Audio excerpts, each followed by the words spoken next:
Buenas noches, ¿cómo estamos? Buenas noches. Vamos a continuar con el estudio del libro de Hebreos. Entonces, ¿por qué no empezamos en oración? ¿Está bien? Señor, muchas gracias por ese tiempo y muchas gracias que podemos sumergirnos en tu palabra. Muchas gracias que tenemos este privilegio de poder leerla, de poder estudiarla, de poder meditar en ella y masticar todo lo que tú has escrito.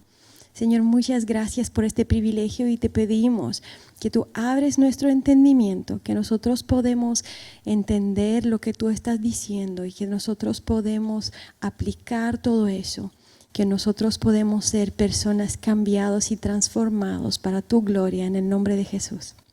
Amén. Amén. Ok. Vamos a hacer un chiquitito repaso acerca de lo que hablamos ayer para que podamos tenerlo presente en nuestra mente, lo que hablamos ayer.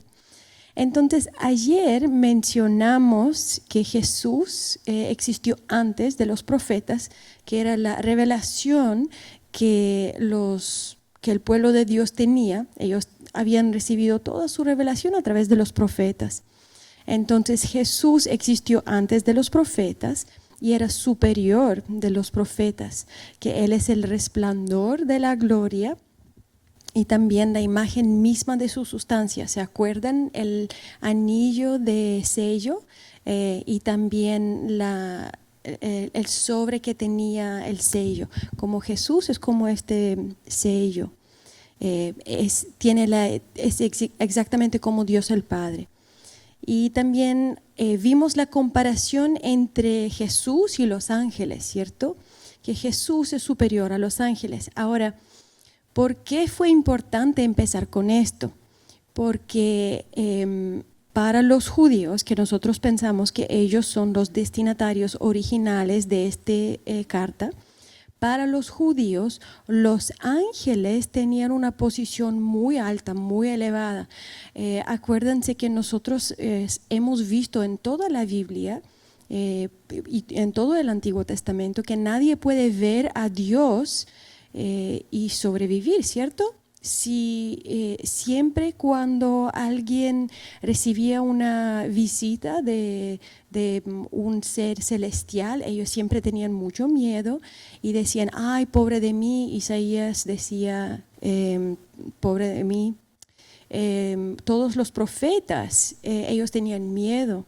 Y estos ángeles, ellos vivían en la presencia de Dios, se juntaban con Dios, eran parte del concilio de Dios, digamos, vemos en el libro de Job. Entonces ellos tienen una posición muy elevada. Y para algunos incluso era un poco confuso, ¿será que Jesús era un ángel? ¿Qué era Jesús? Incluso algunos pensaban que capaz que él era un arcángel. Pero los judíos tenían esta vista muy elevada de los ángeles. Y también nosotros tenemos en la Biblia los nombres de algunos de los ángeles, por ejemplo, Gabriel, Micael se dice, ¿cierto? Miguel, eso.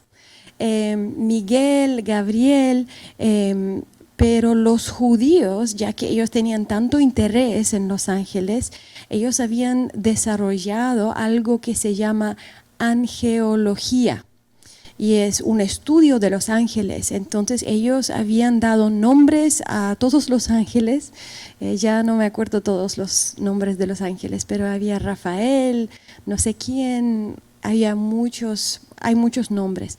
Y en los libros apócrifos tenemos unos ejemplos de estos nombres. Así que, bueno, entonces hablamos acerca de los ángeles, pero los ángeles, aunque ellos son seres maravillosos y aunque ellos están en la presencia de Dios, al final del primer capítulo dice que son espíritus ministradores y son enviados para servicio a favor de los que serán herederos de la salvación. Entonces, estos seres celestiales son aquí para servir a nosotros y es un poco chocante, como, wow, ¿en serio? Los ángeles quieren servirnos a nosotros. Y de ahí llegamos a la primera advertencia y en algún momento vamos a ver, hay 5 advertencias en el libro de Hebreos y mencionamos esto el otro día, pero vamos a mencionarlo una vez más. Hay 5 advertencias que van de lo menor hacia lo mayor. Y hay 5 advertencias que empiezan así. La primera advertencia nosotros leímos ayer en Hebreos 2, 1 a 4. Dice: por tanto, es necesario que con más diligencia atendamos a las cosas que hemos oído, no sea que nos deslicemos. ¿Se acuerdan? Que los oyentes, que ellos habían oído el Evangelio, o sea, que son cristianos de ¿qué generación? Segunda, muy bien. Son cristianos de segunda generación. Entonces, ellos habían oído el Evangelio, pero no habían visto a Jesucristo ellos mismos. Entonces, pero dice, es necesario que con más diligencia atendamos a las cosas que hemos oído, no sea que nos deslicemos. Esa palabra en el griego que dice deslicemos, en el griego la palabra es parareo, que literalmente significa ir a la deriva. Entonces, la imagen aquí en 2.1 es como un barco que está atado con una cuerda, pero con el tiempo este nudo de la cuerda, como se va, no es tan tenso, y ya de a poco se va con el viento, con las olas y todo, esa cuerda que ató el barco para que sea seguro, de a poco se va. Y al final este barco se fue hacia el mar, se fue a la deriva. Entonces, esto es la advertencia aquí. Literalmente dice, no sea que nos deslicemos, o literalmente sería, no sea que vamos a la deriva. Entonces es necesario atender a las cosas que hemos oído. Y dice en versículo 2, porque si la palabra dicha por medio de los ángeles fue firme, y toda transgresión y desobediencia recibió justa retribución, ¿cómo escaparemos nosotros si descuidamos una salvación tan grande, la cual, habiendo sido anunciada primeramente por el Señor, nos fue confirmada por los que oyeron, testificando Dios juntamente con ellos, con señales y prodigios y diversos milagros y repartimientos del Espíritu Santo según su voluntad? O sea, si el mensaje que los ángeles dieron recibió una retribución, o sea, si las personas que no atendieron el mensaje de los ángeles, ellos fueron castigados con la muerte, ¿cierto? Entonces, ¿cómo nosotros, si nosotros no prestamos atención al mensaje de la salvación que Jesús nos dio, cómo sería para nosotros? Entonces, y dice el versículo 4, que Dios testificó juntamente con ellos, porque los cristianos de primera generación, ellos habían visto a Jesús, pero los que fueron cristianos de segunda generación escucharon el mensaje a través de otras personas, o sea, no directamente de Jesucristo, pero aunque ellos recibieron el mensaje a través de una otra persona, Dios testificó. Aunque ellos no recibieron el mensaje directamente de los labios de Jesús, ellos tenían, Dios testificó juntamente con estas personas, con señales y prodigios y diversos milagros y repartimientos del Espíritu Santo. Entonces, hubo milagros. Estas personas no pueden decir, ya bueno, yo escuché el Evangelio, pero no, estas son palabras de personas. No, Dios comprobó que lo que estas personas estaban diciendo era verdad. Entonces es muy importante prestar atención a esto.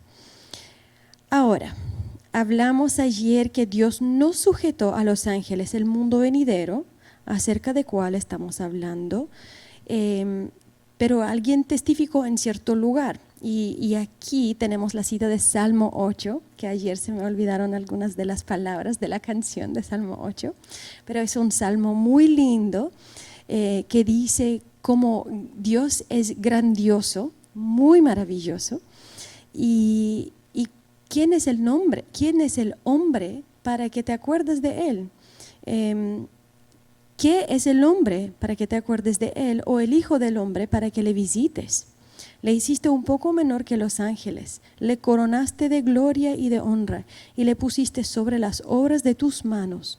Todo lo sujetaste bajo sus pies, porque en cuanto le sujetó todas las cosas, nada dejó que no sea sujeto a él, pero todavía no vemos que todas las cosas le sean sujetas.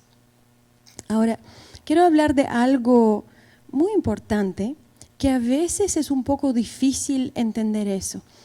Y tenemos varios ejemplos. Voy a tomarme un poco de tiempo de explicar eso. Tenemos muchos ejemplos en el Evangelio que Jesús dice, ya se acercó el reino de Dios y de hecho ya está aquí. Tenemos algunos versículos que dicen, el reino de Dios ya está aquí. Pero muchas veces nosotros no vemos el cumplimiento. Como dice aquí en Hebreos 2:8, el final del versículo dice, pero todavía no vemos que todas las cosas le sean sujetas. O sea, todavía no vemos estas cosas que nuestra expectativa era que cuando viene el Mesías todo será perfecto. De hecho, tenemos algunos versículos en Isaías que hablan que cuando viene Dios, que el cordero y el león van a dormir juntos, que el niño va a meter su mano en la cueva del áspid, o sea, el serpiente, y nada pasará, que vamos a ver un paz mundial, ¿cierto? Pero todavía no vemos esto. Entonces, ¿cómo podemos solucionar esto? Y para nosotros, los que somos creyentes, nosotros sabemos y creemos en la segunda venida de Jesucristo. Pero para estos creyentes originales que todavía no entendían las cosas muy bien, para ellos fue muy confuso. ¿Cómo así? ¿Cómo que el reino de Dios ya está aquí? Yo veo literalmente, yo no voy a ir a hablar con ningún león porque yo no creo que el león se va a comportar bien conmigo, ¿cierto?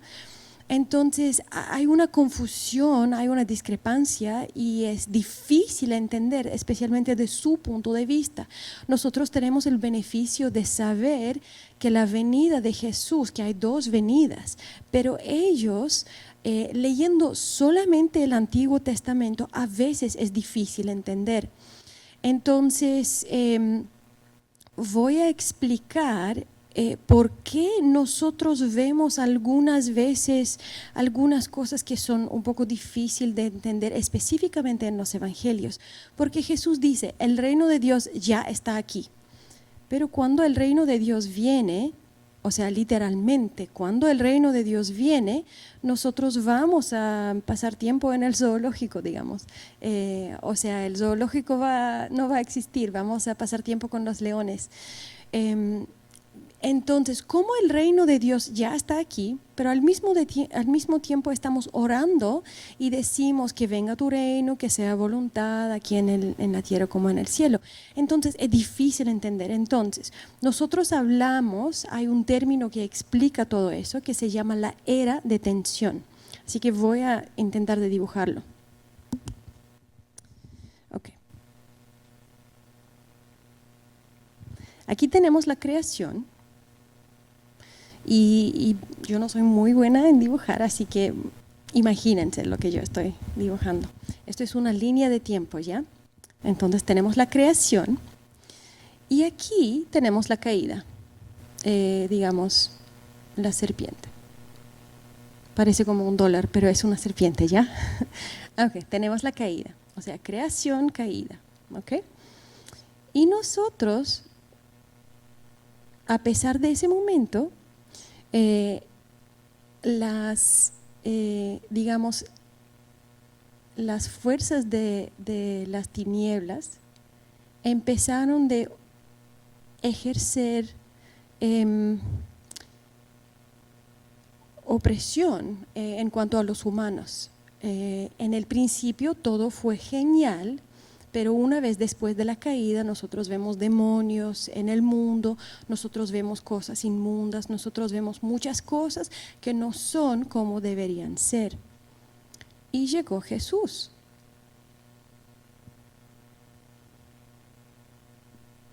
Entonces se supone que de aquí en adelante todo debe ser perfecto, ¿cierto? O sea, ya no hay opresión. Pero nosotros vemos una otra realidad. Nosotros vemos que todavía hay opresión, pero ya que Jesús vino, nosotros también vemos que algunas cosas no son iguales. Porque antes de que Jesús vino, la gente moría sin esperanza. O sea, algunos tenían el entendimiento que viene el Mesías, pero la mayoría, muchos de ellos no tenían ese entendimiento de la resurrección y todo. Entonces, una vez que vino Jesús, nosotros tenemos el Evangelio o las buenas nuevas de salvación. Entonces, se dice que nosotros en ese momento vivimos en la era de tensión, en esta era donde algunas cosas suceden. O sea, yo sé que yo puedo orar y alguien va a ser sanado. O sea, yo puedo ver esto aún ahora. Yo no necesito esperar hasta el fin de los días para ver la sanidad de una persona. Ya el reino de Dios es una realidad. Cuando vino Jesús, Él trajo con Él el reino de Dios. Esto ya es una realidad. Pero no tenemos el reino de Dios aquí en la tierra en su forma completa. Todavía no está aquí en una forma completa y por eso tenemos la era de tensión.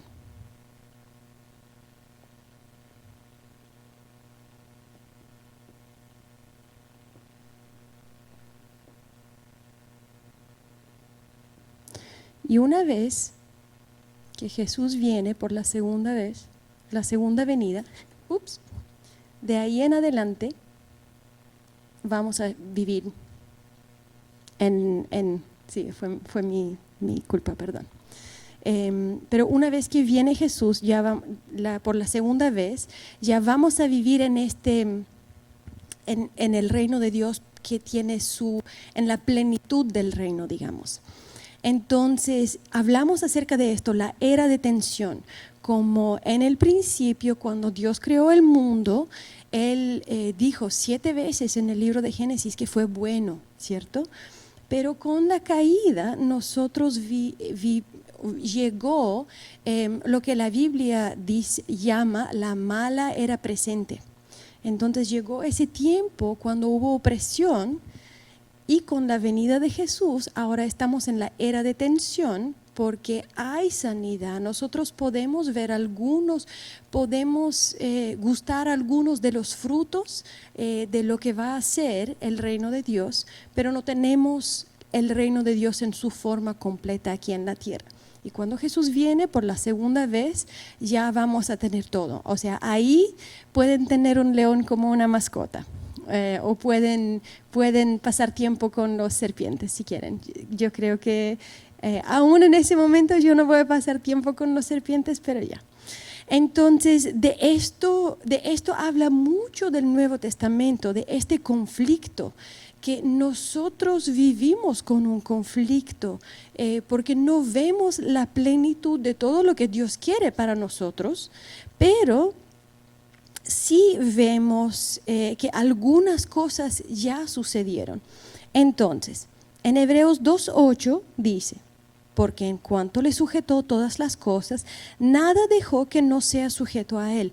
O sea, la Biblia dice que todo está sujeto bajo Jesús. Todo, todo, todo.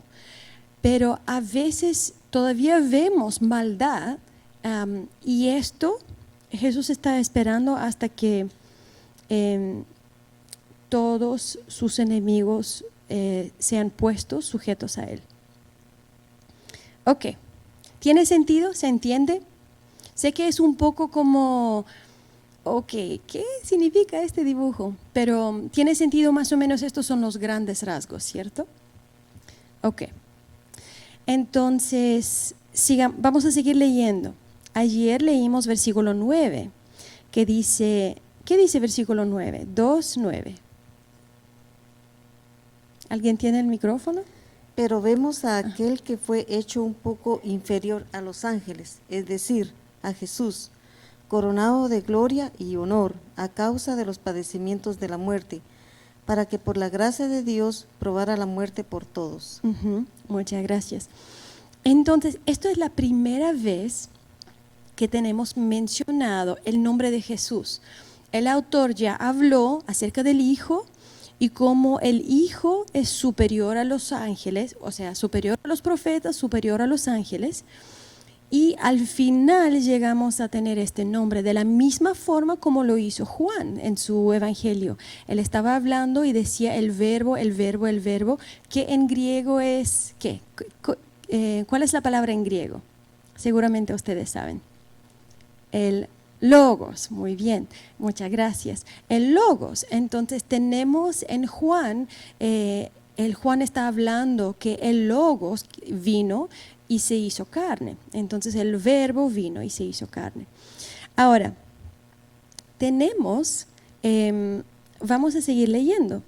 Tenemos en versículo 10, porque convenía a aquel por cuya causa son todas las cosas y por quien todas las cosas subsisten, que habiendo de llevar muchos hijos a la gloria, perfeccionase por aflicciones el autor de la salvación de ellos. Ahora, tenemos aquí una buena nueva. Significa que muchos de nosotros, dice, habiendo de llevar muchos hijos a la gloria, nosotros tenemos un futuro glorioso. Nosotros, los que hemos creído en Cristo, tenemos un futuro que es maravilloso. Yo creo que ninguno de nosotros de verdad entiende qué es lo que va a suceder una vez después de la segunda venida de Cristo, ¿no? Pero va a ser maravilloso. Pero antes de que pasa esto, dice, tenía que perfeccionarse por aflicciones el autor de la salvación de ellos. ¿Qué significa esto? Ahora, ¿será que Jesús tenía que ser perfeccionado? ¿Será que le faltaba algo? O sea, claro, Él fue hecho hombre. Y hay muchas cosas que los evangelios no nos dicen. Por ejemplo, ¿cómo será que era la infancia de Jesús? ¿Será que Él salió del vientre de su mamá y ya estaba hablando? ¿O será que aprendió a hablar? ¿Será que palabra por palabra aprendió a hablar? ¿O será que aprendió a caminar? Imagínate, estamos hablando del Dios mismo, pero ¿será que de verdad Él necesitaba ser perfeccionado? Y bueno, aquí es donde tenemos que separar en nuestra mente. Dios es perfecto, ¿cierto? O sea, Dios es Dios. Y Jesús, siendo Dios, era perfecto y es todavía, es perfecto. Pero ¿qué significa entonces que convenía que Jesús perfeccionase, que Dios perfeccionase por aflicciones al autor de la salvación de ellos? Y estamos hablando, tenemos que separar en nuestra mente la persona de Jesús, o sea, Jesús quien estaba haciendo este acto, y el acto mismo, o sea, la salvación. Nosotros decimos que a partir de la cruz nosotros ya podemos tener salvación en su nombre, ¿cierto? Tenemos salvación, ¿por qué? Porque Jesús vino y murió y en el tercer día resucitó de los muertos. Entonces, esto es lo que fue perfeccionado, la salvación de los muertos. No, nosotros somos salvos exactamente porque Jesús hizo la obra y la obra fue perfecta. Pero no significa que ya a Jesús le faltaba algo. a Dios le faltaba algo. Él estaba ahí en los cielos y dijo, ya, ¿sabes qué? Tengo que perfeccionarme. Entonces voy a ir a la tierra, voy a sufrir un poco para que pueda ser perfecto. ¿Y por qué es muy importante que nosotros tenemos este entendimiento acerca de este versículo? Porque si nosotros pensamos que a Dios le faltaba algo, que Él necesitaba venir a la tierra para ser hecho perfecto, entonces esto nos lleva a una religión de obras. O sea, el mensaje de la cruz es que nosotros somos salvos por gracia. No hay nada que yo necesito hacer para ser salvo. Lo único que yo tengo que hacer es creer en Jesús y confesarlo con mi boca, ¿cierto?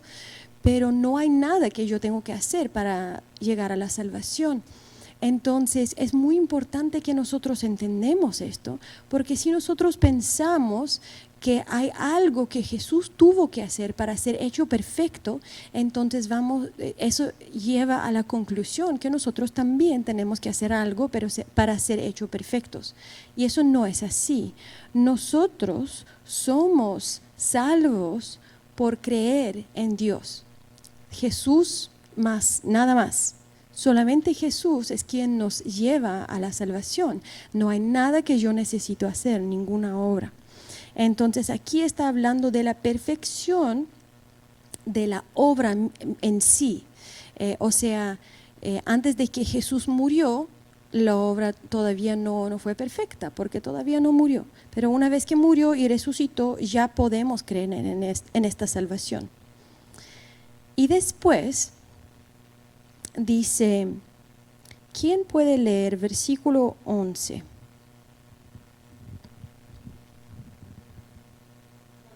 Levante la mano porque tenemos un micrófono para que podamos pasarlo.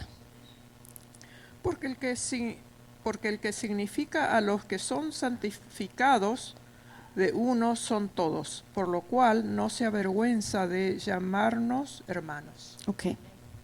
Entonces, el que santifica y los que son santificados, de uno son todos. ¡Wow!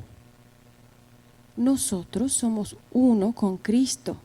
O sea, estamos hablando de Cristo, quien es superior a los ángeles, a los profetas y a los ángeles. Somos uno con Cristo. Y Él no se avergüenza de llamarnos hermanos. O sea, piénsalo un minuto. No sé si tienes hermanos o hermanas, no sé si creciste con alguien en la casa o simplemente si tienes parientes que te dan vergüenza. O sea, no quieres salir con estas personas o no quieres que la gente te vea con estas personas. Incluso si no son de tu familia, puede ser que son amigos, digamos. Por lo menos todos nosotros tenemos un amigo que a nosotros nos da vergüenza salir con esa persona porque capaz que grita demasiado o se mete en las cosas que no debería meterse y nos da vergüenza, ¿cierto? Ya, entonces imagínate, ya nadie tiene que decir nada, pero imagínate cómo eres tú, ya, cada uno de ustedes, cómo eres tú. Ahora imagínate el Dios perfecto va a salir con ustedes. Y Él dice, yo no tengo vergüenza de salir contigo. Imagínate, Jesús no tiene vergüenza, aun cuando eres gritón o gritona, aun cuando te metes en las cosas de los demás, aun cuando capaz que, no sé, estornudaste y no cubriste la boca, o aun cuando haces estas cosas que son ridículas y capaz que tus amigos te dicen, ya, por favor no lo hagas más, pero Jesús no tiene vergüenza y Él dice, no sé si han visto estas poleras que tienen como aquí está escrito, yo soy con Él o yo soy con ella. Si Jesús iba a salir con nosotros, Él llevaría una de estas poleras que dice, yo soy con ella. Imagínate, Él no tiene vergüenza de llamarnos hermanos. Y dice en versículo 12, dice, diciendo, anunciaré a mis hermanos tu nombre, en medio de la congregación te alabaré. Ahora, si ustedes tienen una Biblia de estudio o por lo menos una Biblia con referencias, se van a dar cuenta que esto es una cita y el libro de Hebreos tiene muchas citas, así que vamos a continuar leyendo todas las citas. Y esto es una cita de Salmo 22 y capaz que ustedes se acuerdan de este salmo. Jesús citó este salmo cuando él estaba en la cruz. Entonces es un salmo que desde muy temprano fue un salmo muy querido por los creyentes. Entonces vamos a leer en el Salmo 22.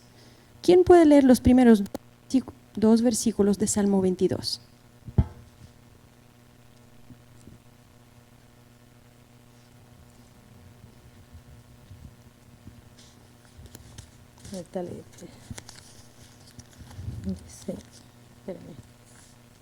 Primeros dos versículos de Salmo 22. Dios mío, ¿por qué me has desamparado? ¿Por qué me estás tan lejos de mi salvación y de las palabras de mi clamor? Dios mío, clamo de día y de respondes, y de noche y no has para mí reposo. Uh-huh. Estas son estas palabras que Jesús pronunció en la cruz. Elí, Elí, lama sabachthani, ¿cierto? Dios mío, ¿por qué me has desamparado? Wow, son palabras muy fuertes. Son palabras de una persona que tiene mucha angustia. Jesús estaba en la cruz cuando él pronunció estas palabras. Y este salmo sigue contando las emociones, nos muestra las emociones de una persona que está muy angustiada, una persona que está sufriendo. Y de hecho en este salmo dice que en versículo 16 dice que horadaron mis manos y mis pies, o sea que hubo un metal que ellos colocaron en mis manos y en mis pies. Contar puedo todos mis huesos, entre tanto ellos me miran y me observan, repartiendo entre sí mis vestidos y sobre mi ropa echaron suertes. Esto es lo que Jesús está experimentando en la cruz. Fue crucificado, sus manos, sus pies echaron suerte para su ropa. Y versículo 19 dice, mas tú, Jehová, no te alejes, fortaleza mía, apresúrate a socorrerme. Piensa en Jesús en la cruz. Libra de la espada mi alma, del poder del perro mi vida. Sálvame de la boca del león y líbrame de los cuernos de los búfalos. Y ahí está la cita. Versículo 22. Anunciaré tu nombre a mis hermanos. En medio de la congregación te alabaré. Versículo 23. Los que temáis a Jehová, alabadle, glorificadle, descendencia de toda de Jacob, y temedle vosotros, descendencia toda de Israel. Entonces, cuando Jesús estaba en la cruz, estaba sufriendo, y una vez, aunque él había experimentado todo eso, llegó el momento cuando él decía, vamos a alabar al Señor. Y ¿sabes qué? Yo voy a alabar al Señor junto con mis hermanos. No se avergonzó él que padeció la cruz y la muerte. No se avergonzó, no dijo, ustedes son débiles.